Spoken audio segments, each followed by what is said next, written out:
Bueno, continuamos con el problema número 3 de ejercicios para el primer parcial. Y el que vamos a hacer es este, que es bastante, digamos, es un enunciado bastante corto. Lo que dice es: demuestre que la magnitud del fasor de tensión VAB es de 50 volts sin importar los valores de R y de XL. El circuito es este que tenemos aquí. Lo que nos están diciendo es demuestre que sin importar el valor de R, que es este elemento que tenemos aquí arriba, y de XL, la magnitud del fasor de tensión entre A y B siempre es de 50 volts. Entonces vamos a entrarle a eso. Nos dan que la tensión de la fuente es de 100 volts ángulo de cero. Entonces vamos a ver cómo nos va. Entonces lo que teníamos era esto.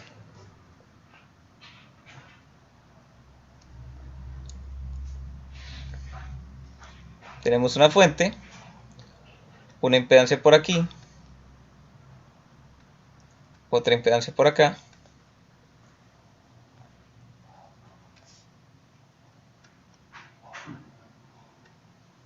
otra acá, otra acá, y completamos el circuito. Por aquí teníamos 100 volts, ángulo de 0 grados. Por aquí tenemos 10 ohms, 10 ohms, por aquí tenemos R y aquí tenemos J, XL. Y aquí teníamos el nodo que vamos a llamar B y aquí teníamos el nodo que vamos a llamar A. La tensión que nos interesa aquí es la tensión esta, VAB.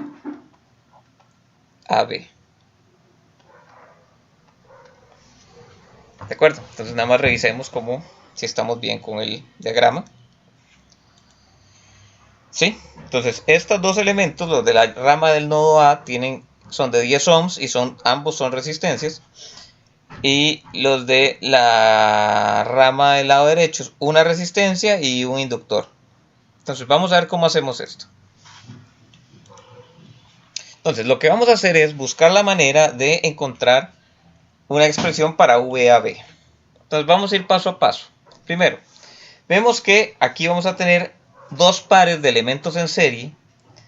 Alguien podría decir, sí, voy a reducir esto a un solo elemento equivalente, a solo una impedancia equivalente. Lo que pasa es que yo manejo una regla y que yo recuerde nunca me ha quedado mal.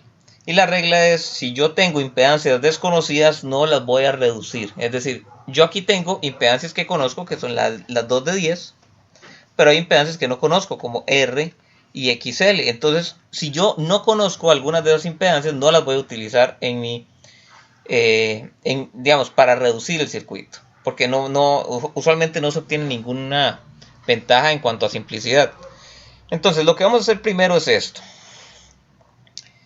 Si se fijan, voy a dibujar de nuevo el circuito. Tenemos 100 volts, ángulo de 0 grados, y esos 100 volts, si se fijan, marcan la diferencia potencial entre el nodo superior y el nodo inferior. Entonces aquí tenemos una de 10, otra de 10.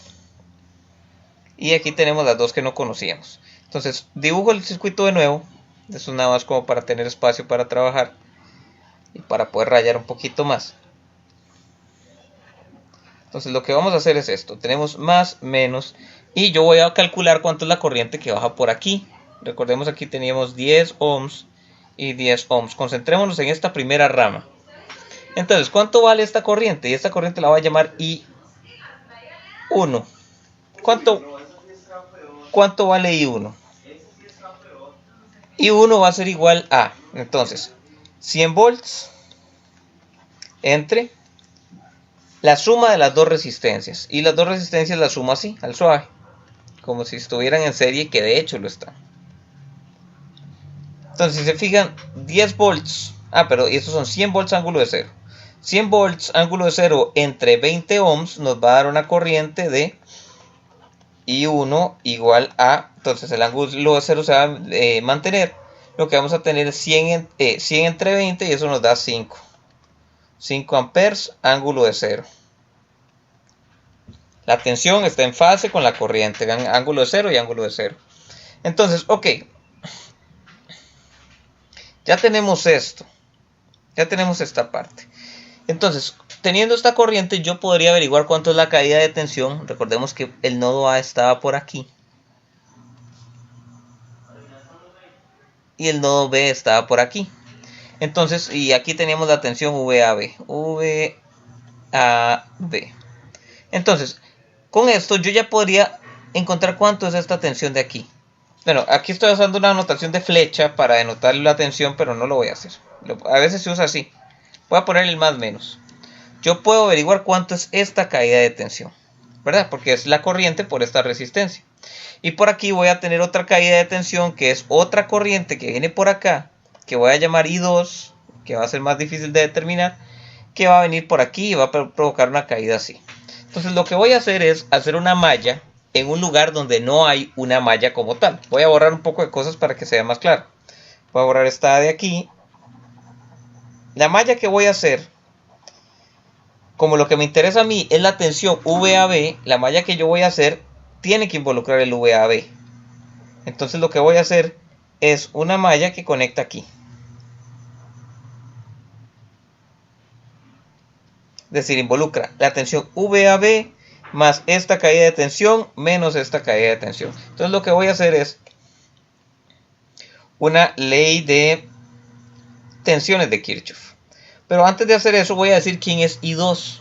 No voy a lograrlo, no voy a lograr encontrarla como un número en este momento, pero ahí vamos a ir trabajando con la expresión.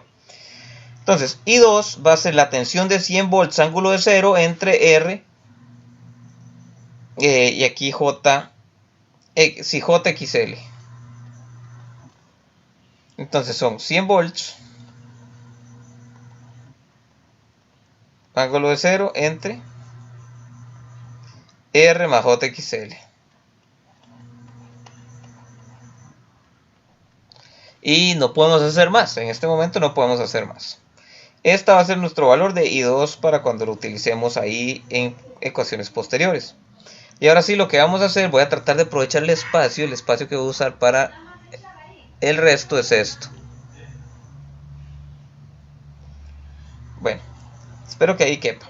Entonces lo que voy a hacer ahora es una ley de tensiones de Kirchhoff.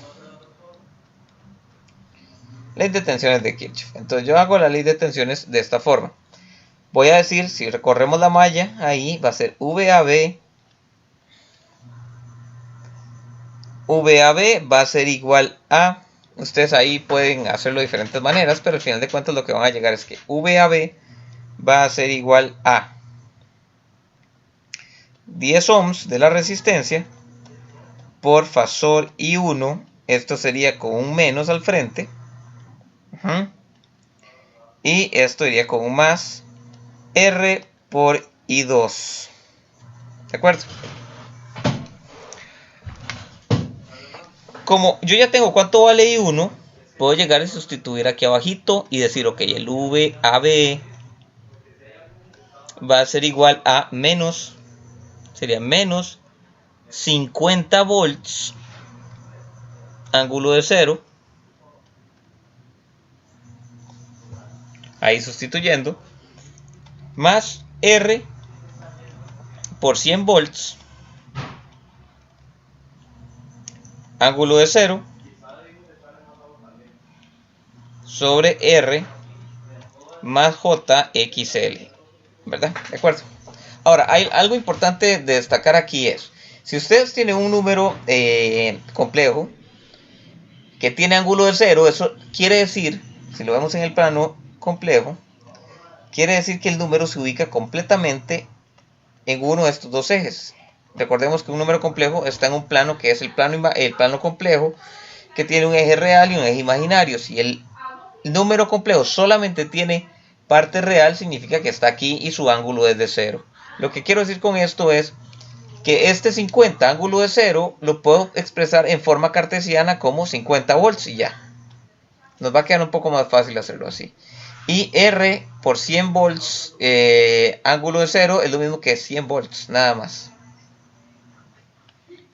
Entonces, ok, ya tengo una expresión de este tipo. Lo que voy a hacer aquí es sacar como un denominador recordemos que lo que necesito es trabajar. Yo ya tengo una expresión para el VAB. Lo que necesito es demostrar que esto que yo tengo aquí es igual a 50. Sin importar los valores de R y de JXL, etc. Entonces, en este momento lo que voy a hacer es sacar como un denominador. Porque aquí la expresión está como complicada. Entonces voy a sacar como un denominador. VAB, este ejercicio lo que ilustra más es el trabajo con números complejos. ¿Cómo se trabaja con números complejos? Entonces aquí me va a quedar 50 volts por este denominador. Entonces sería 50 por R menos J 50 por XL más R por 100 volts, todo sobre R más JXL. Creo que no me va a caber. Bueno, no importa. Ahí si tengo que borrar algo, lo borro. Ok, vean esto. Este término de aquí, lo puedo simplificar con este de acá. Entonces me va a quedar aquí que el VAB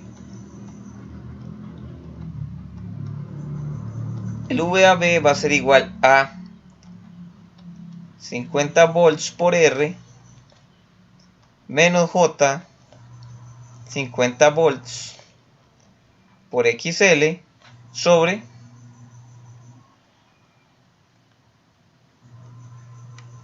R más JXL. Y ya vamos a seguir. Nada más voy a hacer espacio aquí en el lado izquierdo. Segundito. Aquí lo más importante es tener fe de que todo va a estar bien. Nada más seguir haciendo operaciones con números complejos que tengan sentido y que sean válidas. Porque en teoría eso ya es igual. Nada más tenemos que demostrarlo.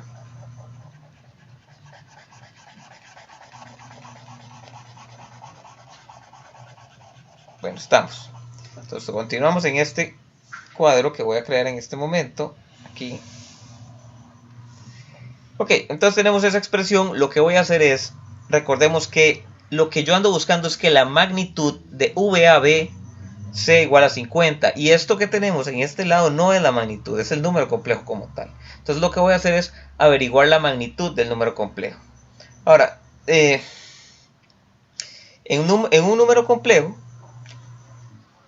aquí lo que tenemos es una división de números complejos. Tenemos un numerador arriba, un denominador abajo. La magnitud de VAB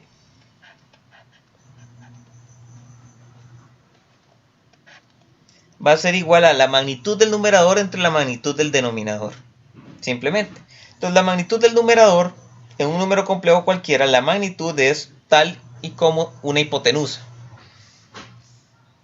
Entonces lo que vamos a tener es el cuadrado raíz de el cuadrado de la parte real más el cuadrado de la parte imaginaria. Entonces lo que vamos a tener es 50 al cuadrado, me voy a olvidar de las unidades, por R cuadrado.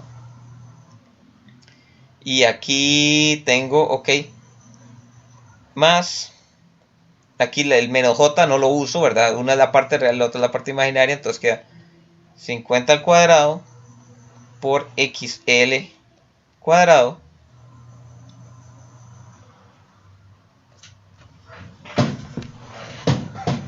De hecho pude haber sacado ese 50, y no sé ni por qué no lo hice. Y abajo me queda raíz de R cuadrado más XL al cuadrado.